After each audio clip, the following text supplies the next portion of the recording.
And so, Ori fans, it has come to this. Game 3 of our grand finals, Bizarre Adventures versus Team Storytime. They are 1-1. They have only lost races to each other. My name is Jay Halcyon. Joined to cast with me today in this final race of the tournament is Turtle Guy. Turtle Guy, how about those two races? I am still internally screaming right now, and I don't think I will stop internally screaming until after this race is done too. Exactly. 8 seconds on the first race. 1 keystone. Sirius didn't have 1 keystone, and he missed Bash and Glide, probably decided the second race. Oh my goodness. What do they have in store for us now? Yeah, Rando can do absolutely anything. As we've seen, these are two of the best teams in the entire tournament. They've only lost to each other. But there's only one game left. One of them has to win, one of them has to lose here, and it could come down again to one pickup. Literally any one pickup on the map. I can't. It's so good. It is indeed. Our runners are getting ready to go for us here. We should be having our countdown and our swap anytime now. I'm still over the moon about those first 2 races. So we had a Super Jet seed on the first race. We had Teleporter Mania on the second seed. What are you hoping for on this one? Are we hoping for that Climb, Charge Flame, Slow Burn to really make them sweat, or do we want to see another crazy fast seed? Honestly, I would love a slow seed. First off, to give everyone's hearts time to just settle down, lower our blood pressure and beats per minute here. But also just because it's like the type of seed that we haven't seen. We've seen the Jet, the Teleporter, like you said, but if we get all 3 different like main starts, that'd be just really, really interesting. But we won't know until our runners know, which of course we're getting that countdown. I can't. Oh my god, Jay. Oh, this series is so good. I can't wait. This is what happens when you get runners of this caliber going up against each other in a best of 3. They have so much opportunity to show off their abilities. Lifdoff and Sirius being extremely comfortable with these starved skill sets. CovertMuffin and Dedew having just gobs of experience speedrunning the randomizer. It really is 2 different playstyles coming head to head, and it's great to be able to see it. And it looks like we are off. And we do already see our relicless areas for this match will be Glades, Valley, and Forlorn. So we might not need to go to Forlorn at all, which is a little sad, especially I know for Muffin who loves Forlorn. But we will still need to go to Horu, Ginso, as well as Misty, which has been, problematic for runners in the previous couple seeds. So we'll see how all of that goes later on. For now, we're getting into the seed, and we have already seen our first pickup, Wind Restored. Interesting. Yeah, and our runners do have to go into Sorrow.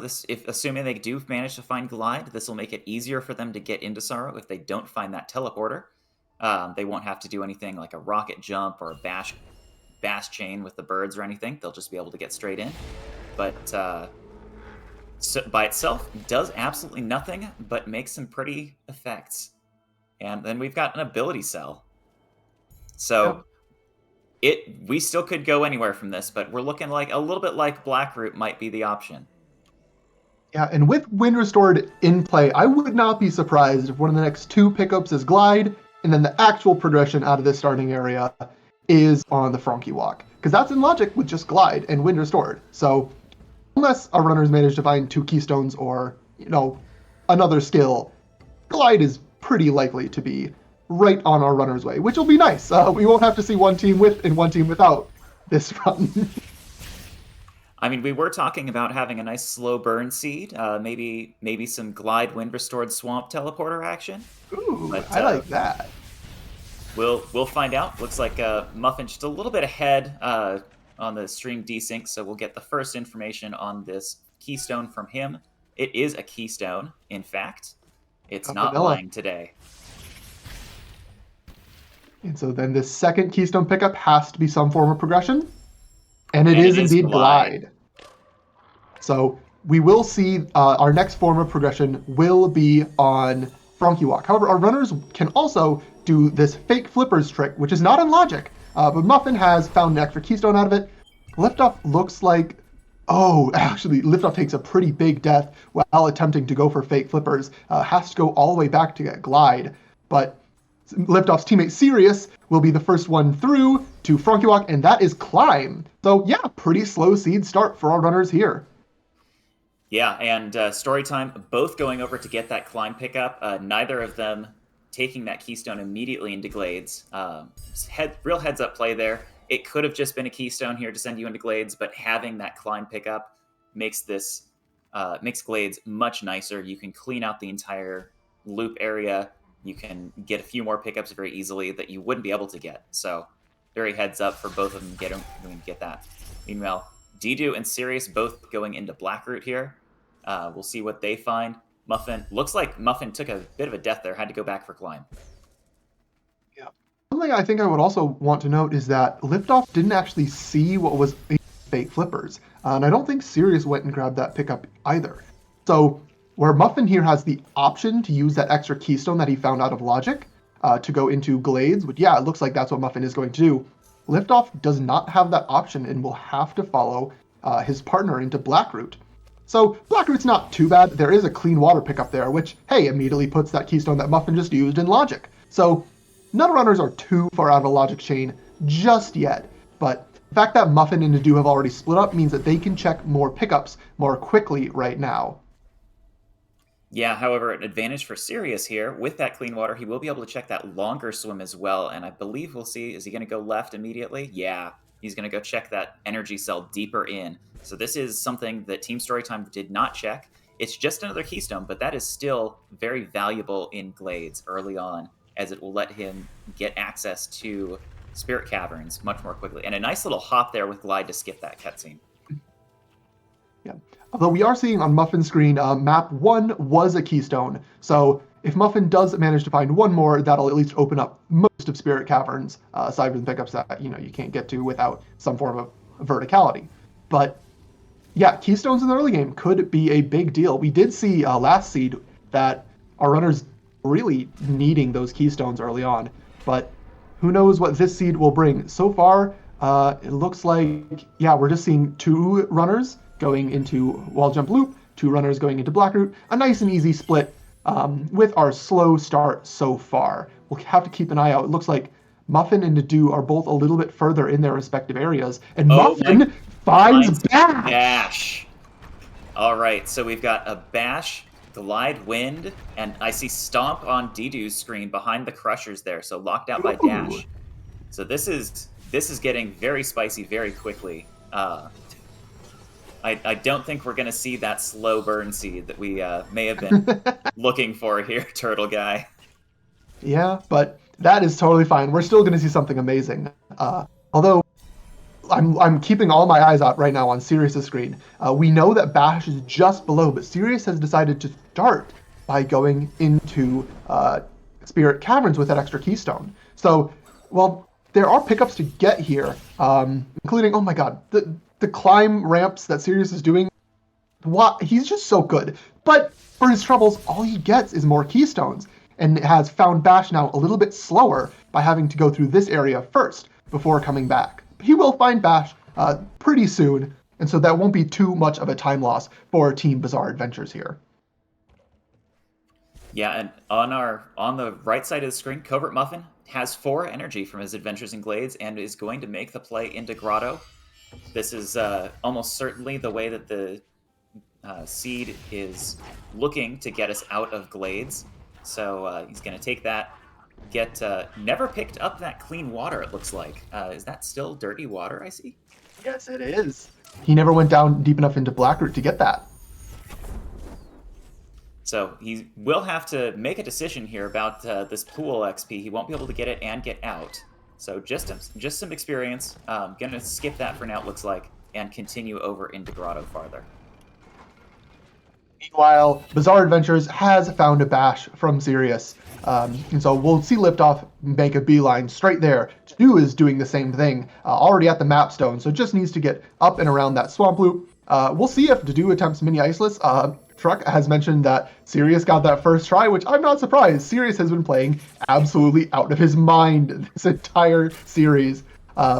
but it's not a required trick. It's just really, really cool. So hopefully Dedew will get to show us off, because I missed it when Sirius did it. Not first try. It's like Dedew is going to keep attempting it a couple times. Hey, there it is. Pretty cool strike there from Dedew. Still much faster than pushing that rock. Oh, yeah. We do have CovertMuffin, still our runner who is giving us new information into Grotto. Looks like he's going to try and get this health cell in Glide Vault with just these skills. Once you get onto those slimes, using Bash to get that is very, very nice and comfy. Going to drop down and check this Poison Water Swim pickup, and it is a Sunstone Shard. That's the first shard any of our runners have found. That might be what winds up slowing him down just a little bit. Yeah, notably, we don't need Forlorn access at all, especially having... Actually, no, not having Glide. We might still need it for Stomp or Grenade Lock pickups, but that's definitely way later. Sunstone and Water Vein Shards, though, are very immediate. Our runners will need to grab those as soon as they can, because, well, we need the relics in both areas. And then, of course, Horo you also need to get to exit the game. Did Liftoff also just get first try Iceless? God, these runners are so good! I cannot believe this.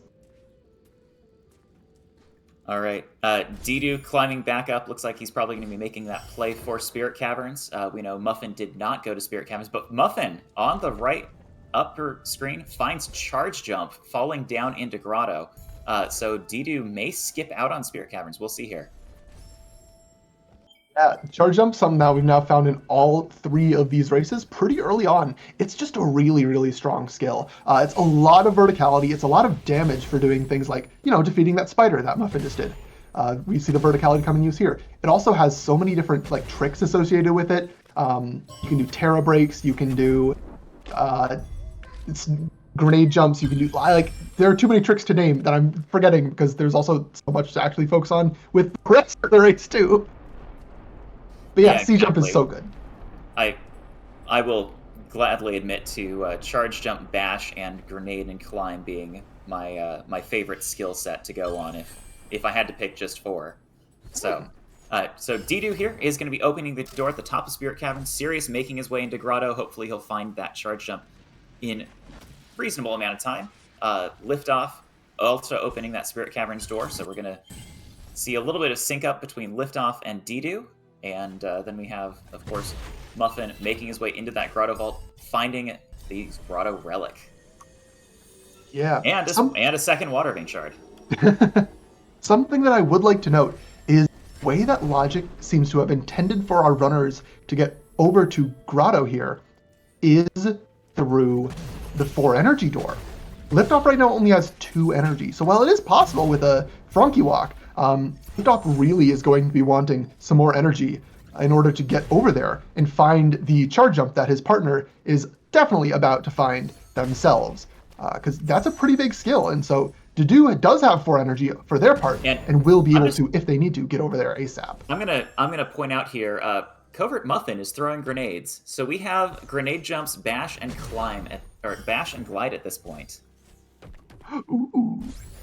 Yeah, this might be a repeat of Seed 1 in terms of how long it's going to take. Hopefully it's a repeat of in Seed 1 of how close it is, too. Yeah, and all of our runners right now in different areas. Sirius finding that Grotto, that Glide Vault area pickups. Gonna drop down, find his Charge Jump. Muffin looking in Swamp Loop. What's he gonna find? He's already got grenade jumps.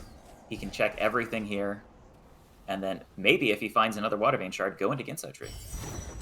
Yeah, I would not be surprised if Muffin sees this as pretty much a go mode. Missing, he's missing Stomp. He knows where it is. It is behind the Crushers, behind Dash Tree, and has Grenade. So with that, and with G-Jumps and Bash, there is not a lot that Muffin can't do at this point. So aside from a couple of shards, everything Muffin needs is just relics. And you might find those shards while relic hunting, if you're lucky.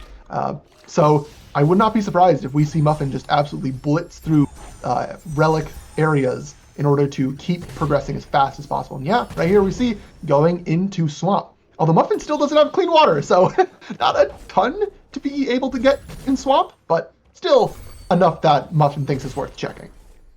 With this amount of health, he'll be able to get all but, I'd say, the 4 Deep Swim pickups. He's going to do One of my favorite little maneuvers here, mostly because I was the one that discovered it. A little bit of a house stomp there. Throwing a grenade and using a charge jump and then bashing off the grenade to redirect that damage box down to break that log that usually you would want to have stomp or maybe charge jump and dash to get through. And looks like, oh, nice little grenade jump there to get up that climb really quickly. Yeah, Muffin's knowledge of this game, all of its tricks and intricacies, is so cool to see. Like, Muffin is probably put more hours into the randomizer than anyone else. Just playing so much and knowing every little trick, every little thing that he can do with every different skill set. And it is paying off, as Muffin has basically been the first one to get to almost every area aside from Blackroot so far in this race. Yep, on the left side of our screen, we did have Sirius making it down into the Grotto Vault. He found that relic as well as his 2 water vein shards and just picked up grenade, so we have skill parity once again. Lifdoff is making his way into the boulder escape area in Blackroot Burrows. Going to be skipping over this boulder cutscene. Yeah, not going to try for anything cute with the dodging the boulder. Just going to do a save anywhere to despawn the hitbox and make his way there. And while it isn't logical to go through this Indiana Jones area with what Liftoff has, it is enough to be able to get onto the left side. And that will get him his charge up. We saw Dedew make the same play a little bit earlier. So our runners at their skill level and with the number of pickups they have, they don't really need to follow logic. If their teammate tells them that a power skill is right here, they will find the best way to it, with or without the amount of energy that the seed wants them to actually have. Yeah, and we see CovertMuffin's decided that it's time to go get stumped, so he's into Blackroot Burrows. Very quick area with grenade and bash to complete. You can use the grenade to light all of the lanterns. You can use charge jump and grenade and bash to very easily climb back up here instead of having to teleport out. Looks like, yeah, nice bash there. And then, is this a grenade jump? It is a grenade jump. I love Muffin's grenade jump prowess so much. So fun. And getting the check on Dash Plant, his teammate was not able to do that previously, so... but he hasn't... there we go. He's going to now pop up and lift the darkness. Meanwhile, Sirius getting the Swamp Teleporter, starting to look for some items in Grove area, while Liftoff goes after that that Water Vein Shard and the Relic. Yeah. So, correct me if I'm wrong, but that's the only relic we've seen so far. 15 minutes in, just one relic. So this might not be as fast as our first seed, but because that is the thing that's now gating our runners from finishing this race. We still need 7 more relics, including some in some pretty awful areas like Misty and Horu, Sorrow, although they do have Glide to make that one quite a bit easier. But it's still a very dangerous area, especially with the amount of health that all of our runners have. So we'll see what we can find over here on the right side before our runners do make that play to left side, so we can get all of those all-important relics to finish off this race and this tournament. Yeah, I do thank you from our truck, noting that the Swamp Relic was found. Oh my, what was that Dedew? Looks like a charge jump well in the middle of grenade jump to break the log. I love that. So we did find the Swamp Relic. It is in this grenade lock pickup just below where Dedew is now. He knows where it is because his partner Muffin found it. Sirius showing us that nice grenade jump that Muffin did earlier, and going to be finding that relic very soon as well. Liftoff in Grove, and CovertMuffin in the grenade tree area. So definitely trying to rush down those relics. Yeah, a little disappointed that Muffin didn't watch the Storytime. Being on Team Storytime, you would think, but it's definitely faster. And in a race that could be as close as 8 seconds or less, it's worth it to skip that cutscene. So I don't blame him at all. But with that, Blackroot could be one of the more difficult pickups in terms of time. Our runners do have everything they really need to get through here. We have clean water, we have grenade, we have... Oh my god, Muffin, that grenade jump was so smooth. But Blackroot is a pretty long and linear area, so if it does end up being all the way down at Grandpa's house or VLS, or not VLS, Lost Grove long swim, we could see Muffin just be in here for a while, and then all the other runners would have to do it as well. Yeah, and blink and you miss it. A nice little Kuro cutscene skit from Dedew, bashing the frog shot to avoid having to watch Kuro come down and stomp around.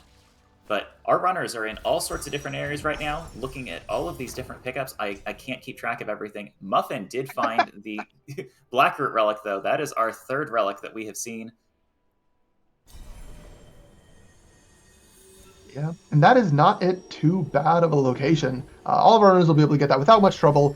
Although we, again, do have all the skills needed, but Sirius will be finding that in just a sec to bring us once again up to relic parity.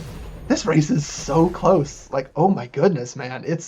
I love these two teams and how well they've been performing this entire series, but it's going to come down to the wire. I know it. I can feel it in my bones. I do want to point out we still have not found very many shards, so we found a fair few relics. I would wager that we're going to see some left side play here soon to go for those left side relics with Stomp and Bash. The left side of the map is in Logic, but we have still not seen very many shards. We're only on 2 Water Vein shards and 1 Sunstone shard, and then I do see CovertMuffin has found a Gumon Seal shard at some point during his travels. Yeah, I believe that was just down in Blackroot about a minute ago. I would like to note, however, Dedew right now only has 1 of those Water Vein shards, the only one who's skipped one. So hopefully Dedew and Muffin do remember where that is, because with all the skills they have, Ginso is a pretty easy place to check and contains quite a few pickups. So I wouldn't be surprised if as soon as the 3rd Water Vein shard is found, that at least one of the teams goes straight there. But Dedew will just need to remember where that last Water Vein shard was that Muffin has found, and he has not. But there are a couple more on the field as well that could help. 5 total, they only needed 3.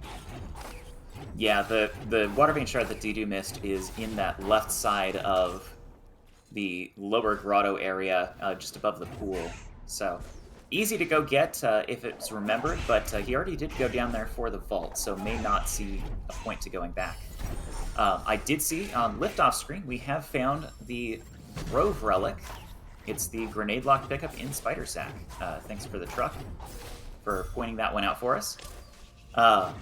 So we've now seen 4 relics, and yep, sure enough, there's our first left side play.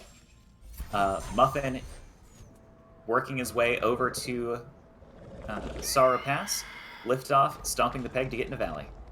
Yep, because the relics that we have left are left side and then Horu. And Ginso, of course. That's still a little bit locked to our runners, though, as is Horu. But left side, both Misty and Sorrow have those all-important relics. And as well, both are fairly dense, all things considered. You have to go through Misty linearly, so you basically have to grab all the pickups along the way. And then Sorrow, especially that early left side, has quite a few keystones stacked all right on top of each other. So we are seeing, it looks like all of our runners are all making the play for left side all at once. Muffin will be there first, followed by his teammate Dedew, probably followed by Liftoff, and then Sirius. So Team Storytime does have a bit of an advantage in getting to the left side first. We'll see where they go from here and which of the relics they will find first and how fast in both Sorrow and Misty. Yeah, and I did see we've got a second Gumon Seal shard found by our racers in the Valley area, but I don't think any of our runners are thinking about going to Forlorn at this point. We've got the hard locked skills. We've got everything we need to finish the game. You can finish the escape with this skill set. You can. They've got clean water even to get through the swim, so having low health is not as even a concern. Glide to make things nice and comfy.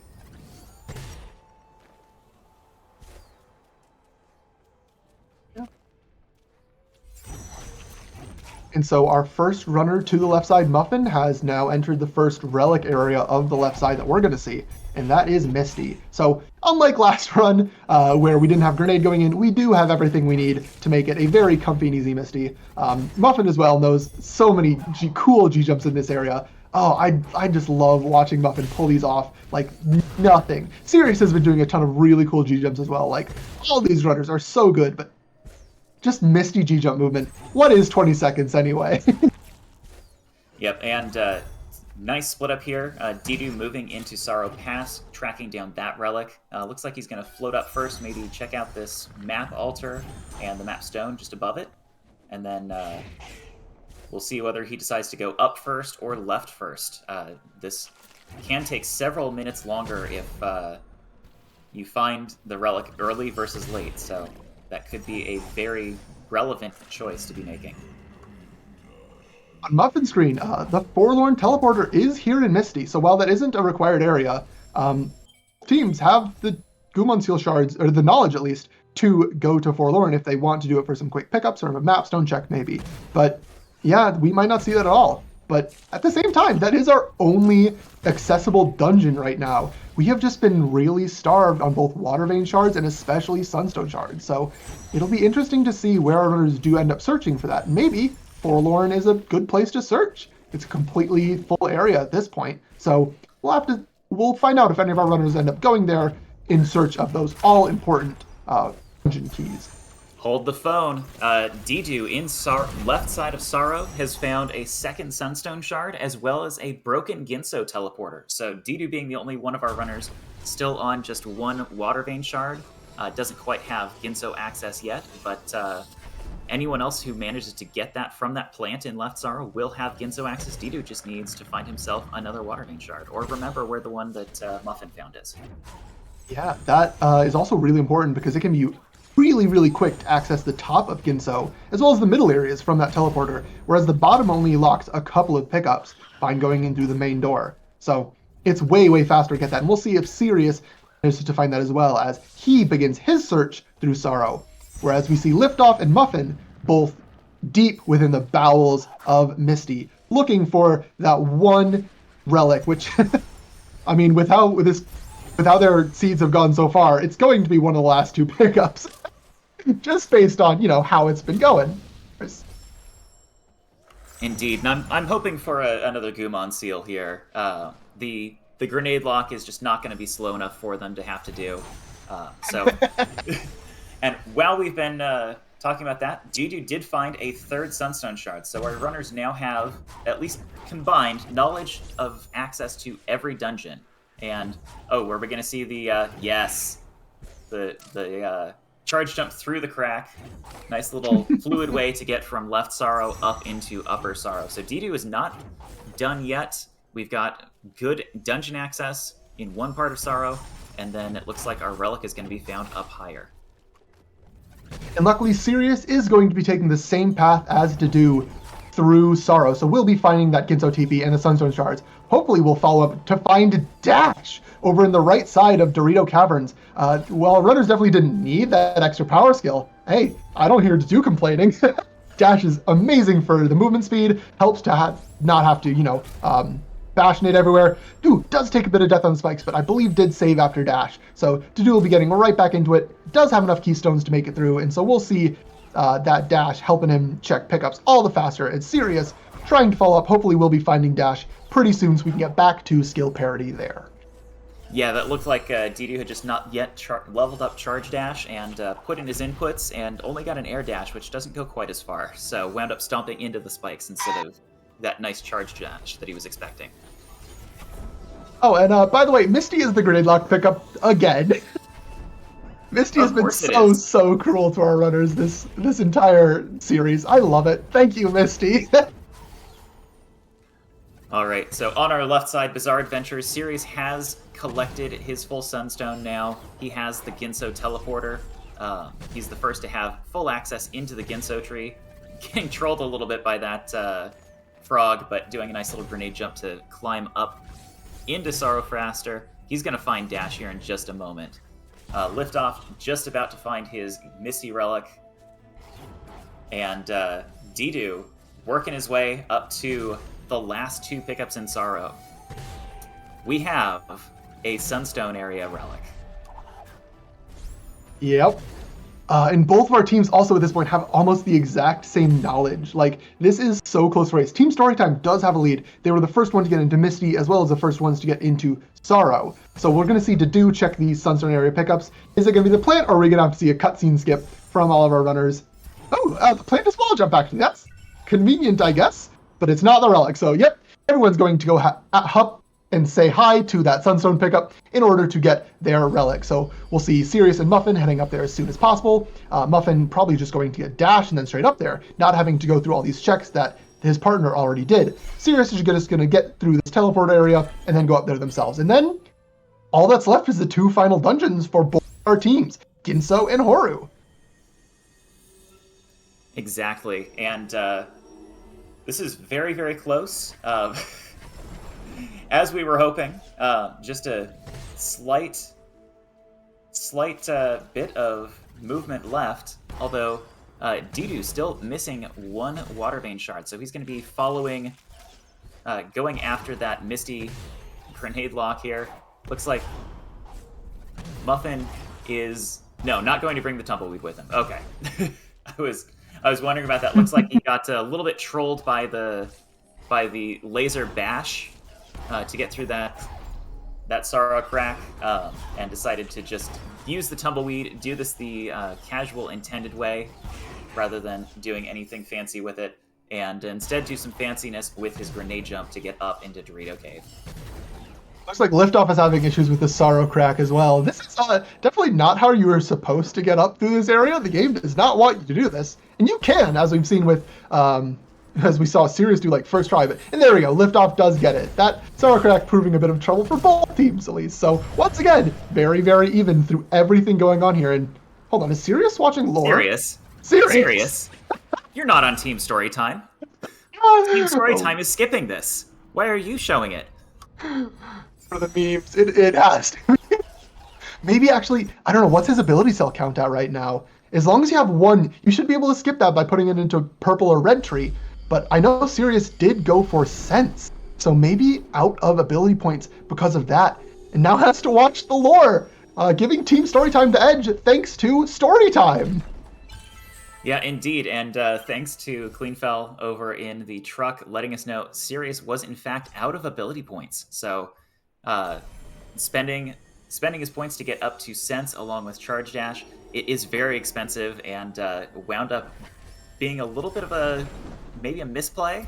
Sense can be very good when you're looking for shards, but here we go. We see our first runners into the Ginso tree. This is the last relic that we need to find, except for Mount Horu, which our runners will certainly go for last. And we see both runners going down first, so no immediate difference. And oh my goodness, that was such a friendly relic location. No kidding. They also grabbed the Sorrow TP right there, which they don't need, but handy, I suppose. But yeah, Liftoff and Dedew will both be able to follow and really, really quickly get that relic, which just leaves Horu. So Muffin does still, it looks like, need to grab his Glades relic, but aside from that, can start searching Horu, finding that relic so that he and his partner can get it and get out and potentially even win this entire tournament. Oh my goodness, it is coming down to the wire. What on earth? Yeah, Muffin does still need to go track down that Grove pickup relic, but Liftoff and Sirius here, we've got some teammate sync-up going on. They're both grenade jumping their way over to Mount Horu. Sirius on 6 of 8. Looks like he still needs to make his way into Misty. Liftoff needs to do Ginso, Swamp, as well as Blackroot. So we've got some quick burn, rush, and Sense finds Sirius some Charge Flame. Maybe a little bit later than he would have liked to be finding skills. It's really interesting what both of our teams are doing here. We see Liftoff and Sirius both going and trying to find the Horu relic as fast as possible, while we see Muffin and Dedew both cleaning up old areas before they go in there. So different strategies, probably going to take about the same amount of time each, but who knows in the end what's going to happen. Neither of these teams know where each other is, so it could very much come down to how quickly Bizarre Adventures can find this Horu relic and then backtrack to all of their other things that they left behind, whereas Storytime are cleaning it up already, so they won't have to worry about that by the time they are both getting into Horu. Yeah, Bizarre Adventures here are going to have probably the first knowledge of where that relic is, but then of course we'll have to go back and do that search, find out where they need to go. Dedew Going back for that water main shard he missed, looks like we aren't going to see him get bailed out by finding another one. But meanwhile, our new information here is going to be coming from Team Bizarre Adventurers, looking for this Mount Horu relic. Yeah, it looks like each of them is climbing up, doing different rooms from each other. So great communication. Just make sure they're not doing any duplicate checks so far. Although, actually, is liftoff teleporting to?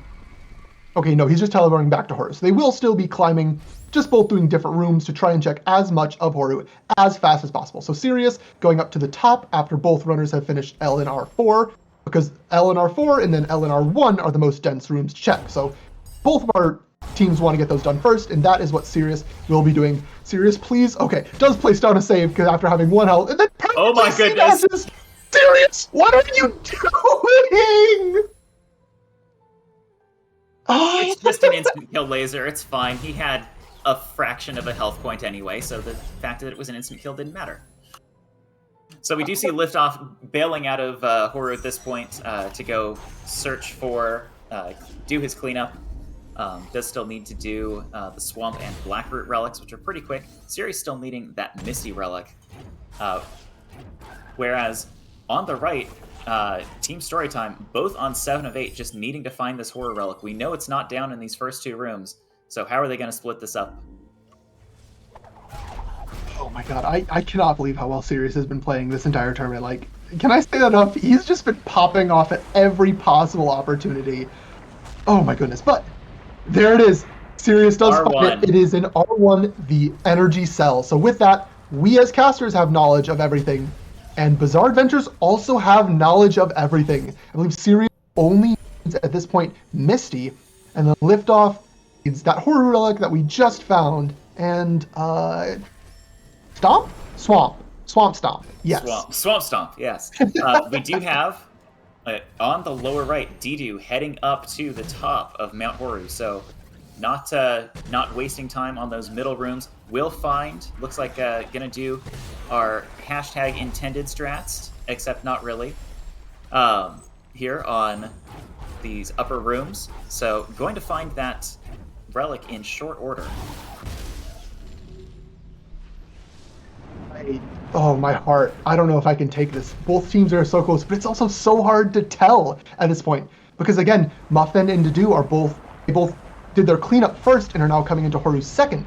Whereas Bizarre Adventures did Horu first and are now doing their cleanup second. So both of them are so close, like 7 relics basically for both teams, both players on both teams. But I don't know. I have no idea at this point how this is going to end. It's so exciting at this point. I can hardly breathe. Yeah, Sirius making his way through Misty as fast as he can. Liftoff on his last relic now, knows where he needs to go, just has to climb up and get it. Meanwhile, Dedew in R1, he's got 2 pickups, maybe 3 pickups. We'll see if he does the cutscene before the energy cell. He probably won't. Although, no, looks like he might. He's got his Save Anywhere up already. Liftoff, on the other hand, knows exactly where he needs to go, is climbing up as quickly as possible into that R1 room. Oh boy. Yeah, oh boy indeed. This is 100% going to come down to execution of the final escape, just like Seed 1, but oh, I hope it's even closer than 8 seconds. This is going so well for both teams. We see basically everyone sprinting up to R1. Muffin knows where it is. Liftoff knows where it is. They just need to get it and get out of the final escape. Everyone is so close. Sirius as well, right on top of that grenade pickup, is about to throw in that grenade and will immediately teleport up. And are we going to see all 4 runners in the final escape at the same time? Jail, I cannot believe how close this race is. Oh my goodness. Yeah, we have Dedew starting right now, 36:15 on the timer. Muffin and Liftoff, some synchronized story time going on up at the R1 cutscene. Sirius has 8 of 8, going to be making his way into the final escape very soon. So we've got just a small advantage here for Team Storytime, as Dedew is the first into the escape. Sirius, first try door warp, big deal. We need as fast as possible here. Also, was that Vanilla Warmth return?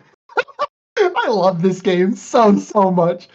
but keep your eyes on Dedew's screen. The first one to get into the final escape might be the first one to get out of final escape. Is bashing off Jeremy and Miriam right here. We'll be getting up. We'll see if he triggers the bird. No Kuro for him. So with G jumps, and actually every single skill except double jump at this point, does the right bash, gets into position, gets off the grenade jump. That'll be it. Dedew will be the first one to finish. So now all it is left to do is to see where Muffin, Liftoff, and Sirius follow. Oh my goodness, this is so insanely close. Exactly. Sirius took a bit of a death, went for warp skip, ended up taking a death in that blind movement. I think that should be pretty close to even. Going for this grenade jump setup, decides against retrying it though. Climbing up, just needs to bash left, get himself set up, and then do his grenade jump. Is he out? He's out. GG to Sirius.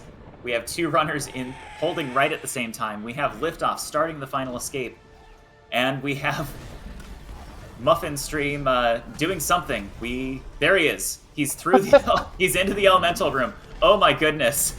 Muffin Stream was just ramping up the tension for us, but now we know Dedew did finish with about a 40-second lead over Sirius. If Muffin can manage to beat Liftoff, that'll be enough. So Muffin, in the final fish swim, will he be able to skip the Kuro cutscene? Yes, with the glide jump. All that's left for Muffin to do is one G-jump. The thing that Muffin is one of the most famous for. Will Muffin be able to get it? Sets up into position. There it is! GG Team Storytime!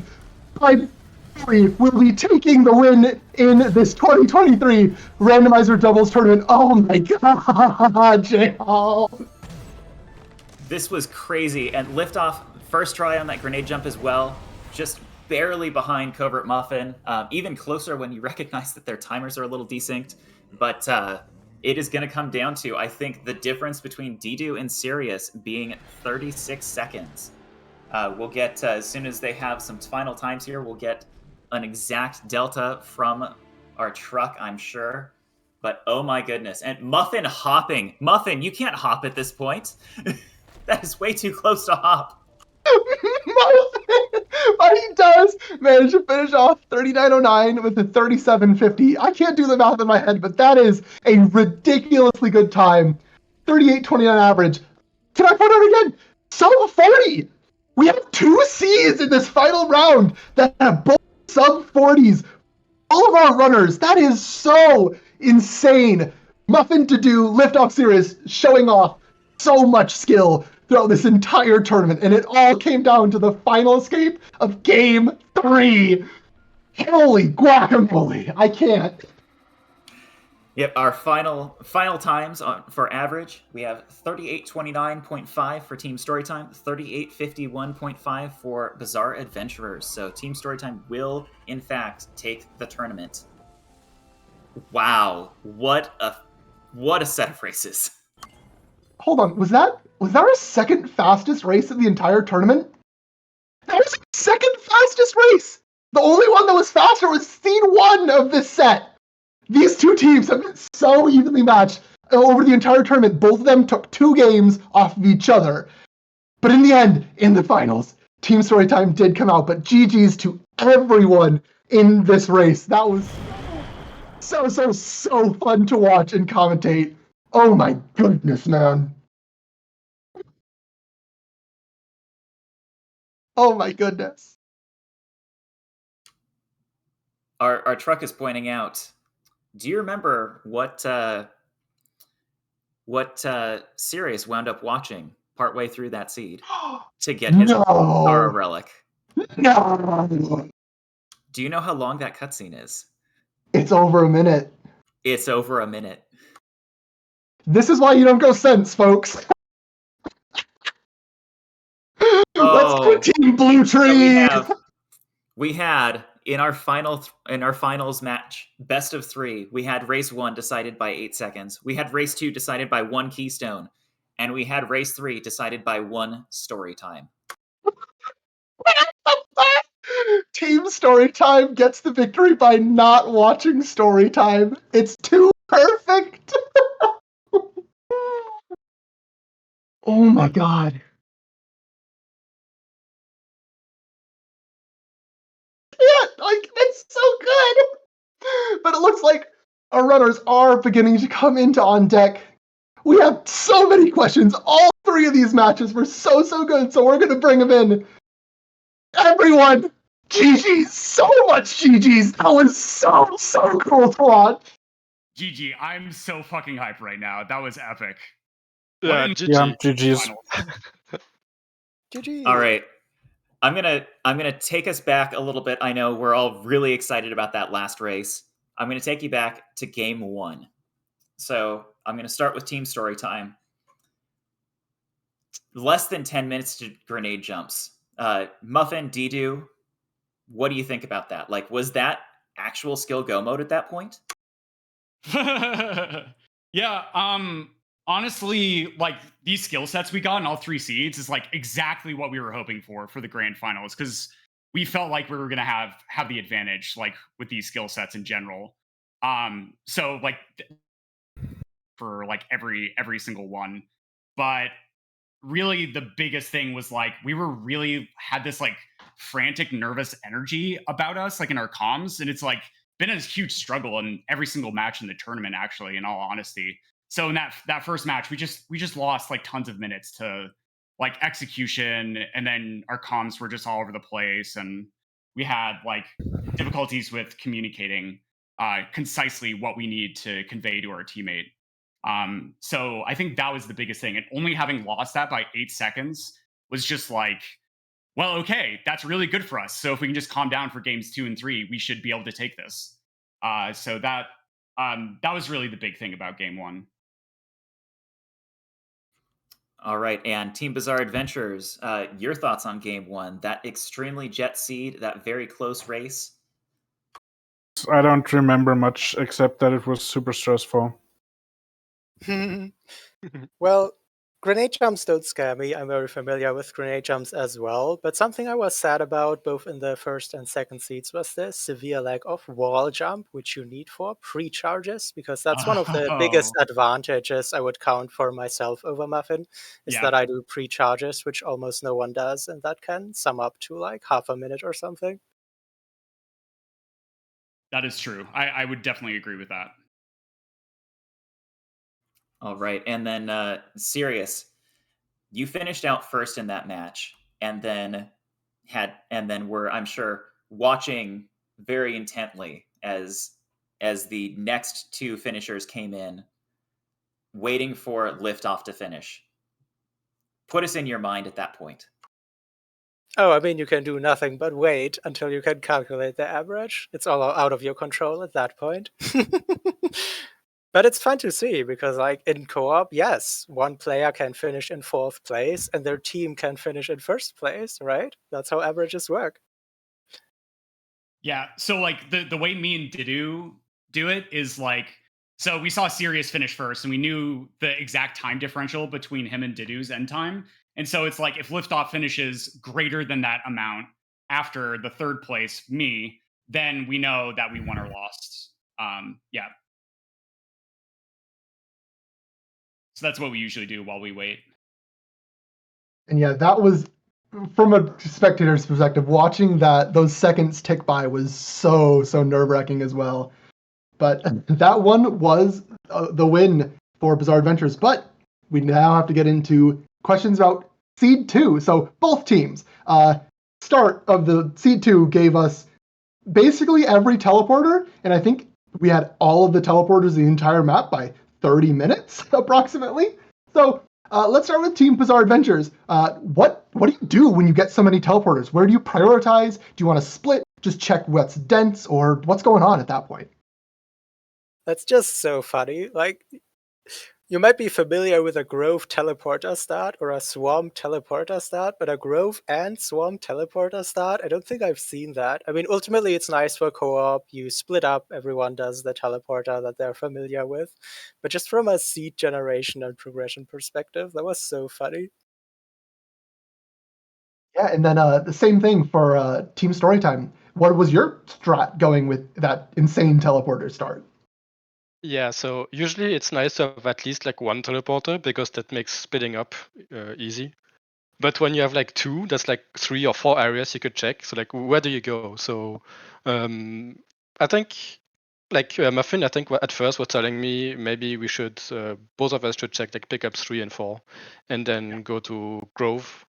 But I convinced him otherwise, which was Ended up which was good because you ended up finding C jump, and then it was also funny because every time I was like asking Muffin for advice, okay, where should I go next? He was telling me like, oh, go to BRB, and I just teleported to Swamp and did Swamp instead.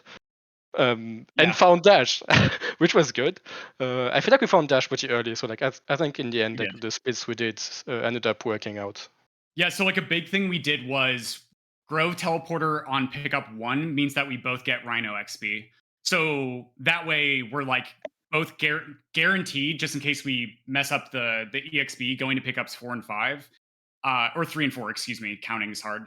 But then also we can still do the strat where we send somebody immediately to Grove teleporter, so they know whether to go to like the tree or go to the pickup under the tree. And so Dedew finding Swamp Teleporter on pickup 3 or 4 was able to still split up, even though Charge Jump was below Sea Flame Tree. So really happy with how we routed early game in general. I think that's usually our strongest aspect, is strategizing in that way. Yeah, and building off that a little more, I found it really interesting what you guys did after that. You continued for a large portion of that early and mid game to stay on the right side, even though we've seen a lot of teams really prioritize left. What was your thoughts in regards to that, which ended up being a little bit of a slower seed, but it worked out. You got Charge, Jump, and Dash. Was that just like a spur of the moment, like, hey, we don't have a bunch of logical left side, or what's going on there?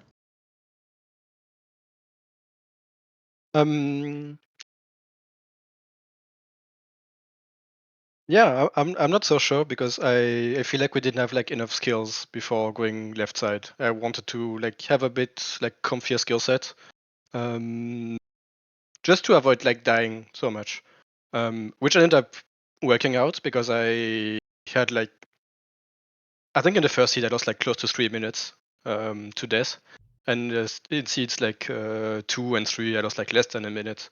So like digging a little bit more for more skills on the right side definitely ended up like working out for me, which was very good. Yeah, it definitely And did also, work out. yeah, and I think like one of the reasons was like you have to keep in mind like which areas have relics and which don't. And I think we still had like some areas that had relics on the right side. So like it makes sense to just like keep digging on the right side until you find like all the relics. Or at least until you have like knowledge. Okay, do I need to do Fallen Escape, for example? Which is I think, I don't remember if it was in seed 2 or not, but we did end up having to do Fallen Escape, and having this knowledge before going to Fallen is really good. It is, yeah. And then like what we usually do is as the person is doing Forlorn Escape, the other person is just getting whatever left side relic is left, or making like a Horu play to like start looking for the Horu relic. And then once we get that information, we just divide and conquer to track down that hardlock skill. Well, yeah. You guys definitely found quite a good set of loot over on the right side. And I do want to ask Team Bizarre Adventures, would you mind if I spoiled a little bit of what the big key moment in Race 2 ended up being? I mean, I can probably guess at this point. Go ahead. So, But yeah. Under Bash in Ginso Tree, after that Keystone Door, was both Glide and Bash. And Muffin did manage to find those in his first Ginso visit. And Sirius, when you went down there, you only had 3 Keystones. So that was honestly like one of the big deciding moments of the race, unfortunately. Any thoughts on that? That'll happen. I mean, yeah. Sure, you can say, oh, I never go to Ginso unless I have 8 Keystones, but another time the Glide and Bash is going to be earlier, and then that was the mistake. It happens. I will say, Sirius, because we were talking about Forlorn Escape a little bit earlier with Team Storytime, that glideless Forlorn Escape was absolutely beautiful to watch.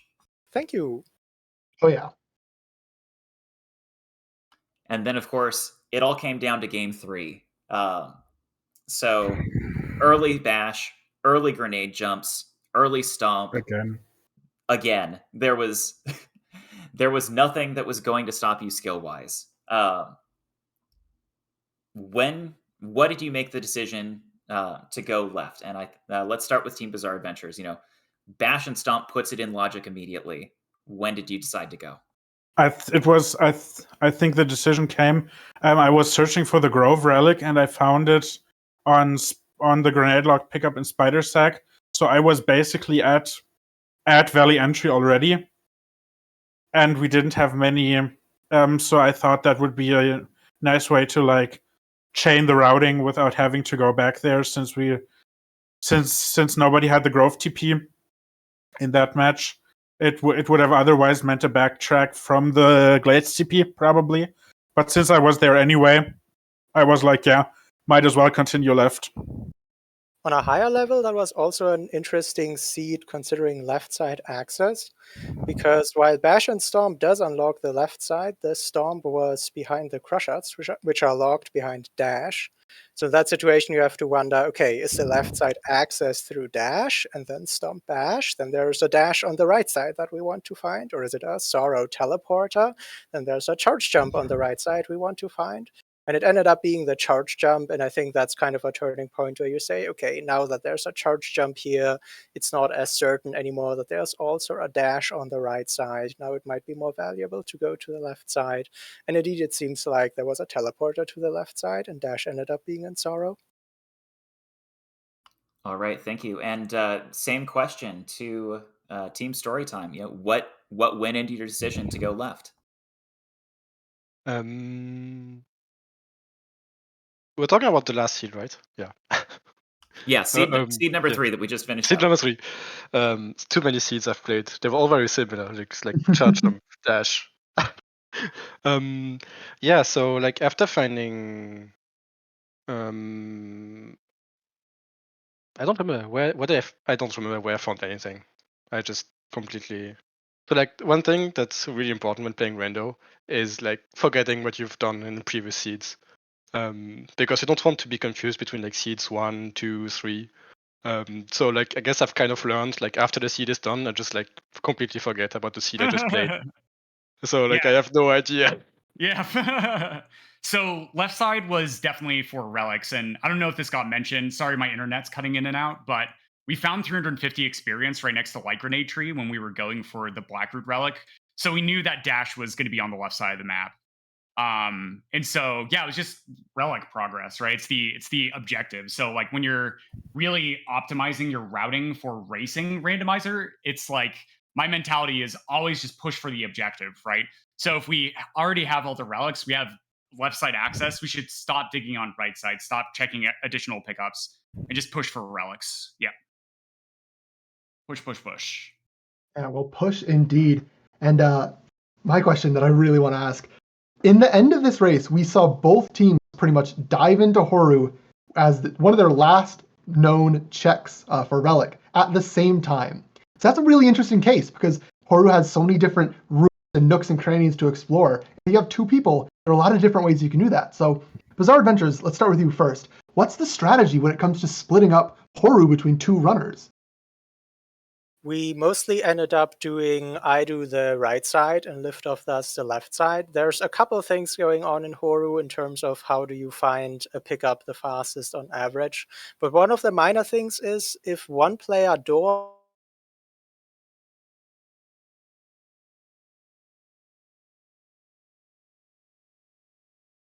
go from placing a save for the R4 door warp immediately after.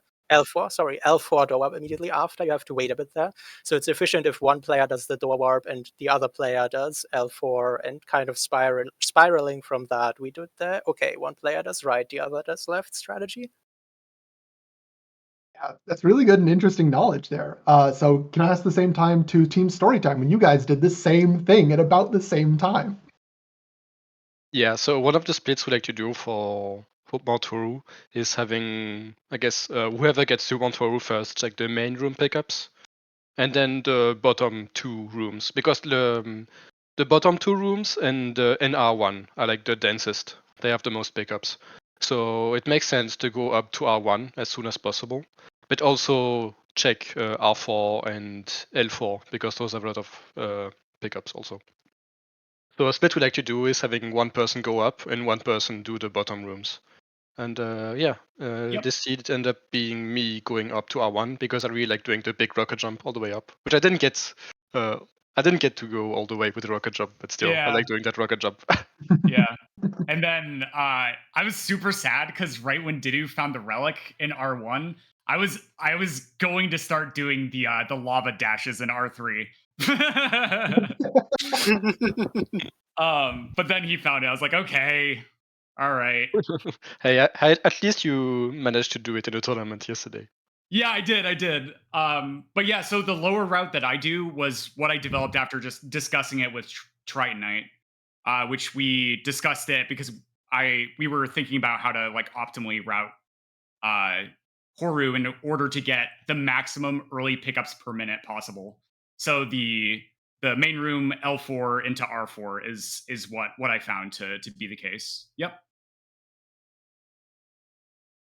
All right, and then zooming out to look at the entire tournament, Team Storytime, you wound up winning the entire tournament, only dropping 2 matches, both of them to your eventual opponents in the finals. One of those matches even in the finals. How do you feel about your performance going in?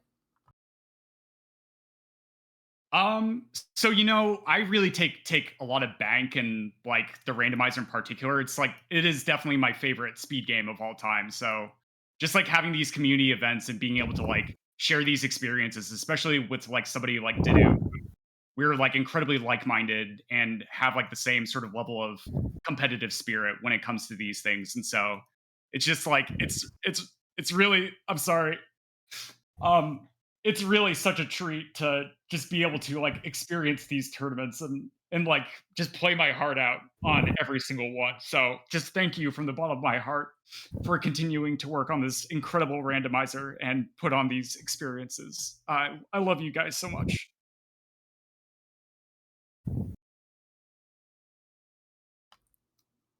All right, and Team Bizarre Adventurers, same question. It was a long tournament. You came out of the Swiss 4-0, defeating Team Storytime in that final decider for seeding, and in the finals, wound up pulling out second. How do you feel about your performance in the tournament?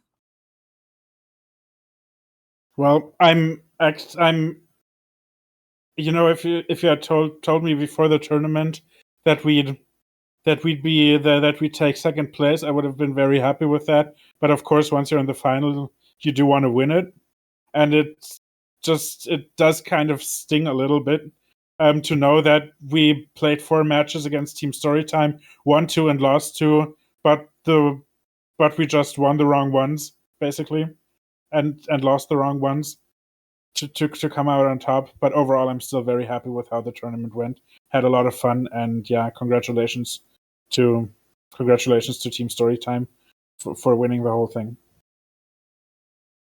Honestly, I'm really happy that Muffin and Dedew got to win this tournament.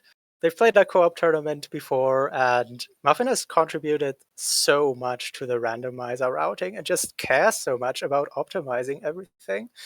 And like, I don't know how to phrase it. I'm just really happy about this outcome, to be honest. Thank you, Sirius. That means a lot to me. Thank you so much. Yeah, you're definitely both of you like incredible randomizer players. So like I would not have been surprised at all to lose this one. Still very like happy. Early on in the tournament, we were win. also like, I really hope it's Bizarre Adventurers versus Storytime in the finals. I think that would be the hypest thing. And indeed, like, I mean, look at these matches, right? 8-second differential and like a 20-second differential in game 3. It's just absolutely wild. It's so cool to see. I can't wait to watch this back. Yeah, to be honest, all I wanted was like really close matches and like close games, and I think that's exactly what we got in the finals. So pretty happy about that, and can't wait to watch it back. Yeah, you guys did get the fastest 2 matches in the entire tournament, both in the grand final. So phenomenal. Please watch it back. It was such a good series, but it does now have to come to an end. So I've been Turtle doing commentary with the wonderful J Hal. Thank you so much for doing this with me, as well as to Infinite and 2Kill for being our truckers, and Lion Almarar for doing the restream. All 3 matches, super, super great work from everyone. But we do have some final parting words for the entire tournament from the lovely Cleanfill. So take it away, man. Yeah, what a insane journey. Lovely 2 months, 1 month of prep, 1 month of Swiss, and 2 weeks of brackets featuring 28 fantastic runners with 26 amazing Swiss races, 5 bracket races, the closest game being today, and the second closest game also being today. We had the second closest game filled out as something else, but that got overwritten. Yeah, it's super amazing job. We're so happy how this tournament went overall because we weren't sure right away how we wanted to have it formatted, but it turned out to be such a great time. Definitely, it would not be possible without the planning team to just name some good names: To Kill, Apple, myself, Dedew, Ernest, Grease, Liftoff, Luster, who did a ton of work on the stream layout, and Muffin, and as well as To Kill doing a ton of work behind the scenes, getting our brand new restream layout, which just looked so good the entire time. So it could not be possible without them, as well as the volunteers. Oh my goodness, so many amazing commentators, truckers, restreamers made so many of the matches that we were able to restream come to life. Like, we were initially only planning on doing like 2 to 3 week, but every single time we just had a ton of people say, yeah, I want to restream this one, let's make it happen. And then we did. That's just the power of this amazing community. So just amazing job by everyone. To close it out, definitely want to plug a few things. If you're still bitten by the rando bug, I have a few things to mention. Starting up next week is the second season of Romulus's Ori Rando League, essentially weekly asynchronous seeds that you can run at any point to be on a fun, cozy leaderboard, help discuss new tricks with the randomizer, etc. So that will be a ton of fun. You can definitely join the thread in Ori Randomizer. Additionally, there's a ton of work being done on the randomizer right now with a big potential 5.0 push coming out. I can't say the exact date. Aiko probably knows it, or doesn't know it. But be sure to check out the Ori dev server. There's a lot of awesome discussion happening right now on what the future of all the new things that'll be added for the next version of the randomizer. So that's a ton of fun. You can also find that server invite in Ori Randomizer as well. I believe it's in a pinned message somewhere. And that should just about do it. So thank you everyone again for coming out, supporting this amazing tournament. Congratulations to both Team Storytime Bazaar, just one of the best series I've personally seen. That was just a ton of fun. Stay tuned for more Ori action coming up later on. Goodbye, everyone.